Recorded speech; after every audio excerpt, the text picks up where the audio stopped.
L'économie sud-coréenne a connu entre avril et juin une croissance de 0,7% par rapport au trimestre précédent. Le produit intérieur brut alors atteint un peu plus de 465 700 milliards de won, l'équivalent de 350 milliards d'euros.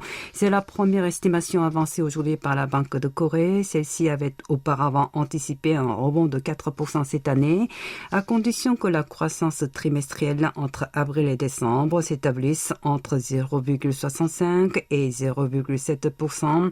Si le chiffre annoncé aujourd'hui est donc plutôt encourageant, celui du troisième trimestre risque de perturber sa prévision en raison du durcissement des règles sanitaires de la quatrième vague épidémique.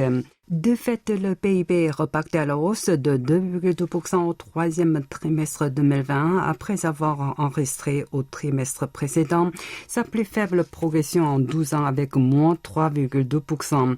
Il a grimpé d'1,1% et 1,7% respectivement au dernier trimestre 2020 et entre janvier et mars dernier.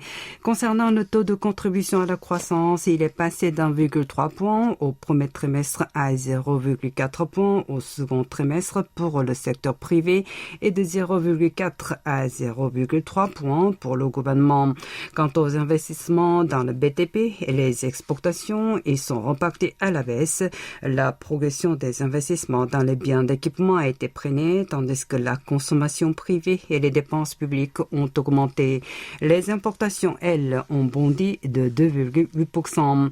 Enfin, s'agissant du revenu intérieur brut réel, il a diminué de 0,6% sur 3 mois pour se situer à 464 700 milliards de won, soit 342 milliards d'euros.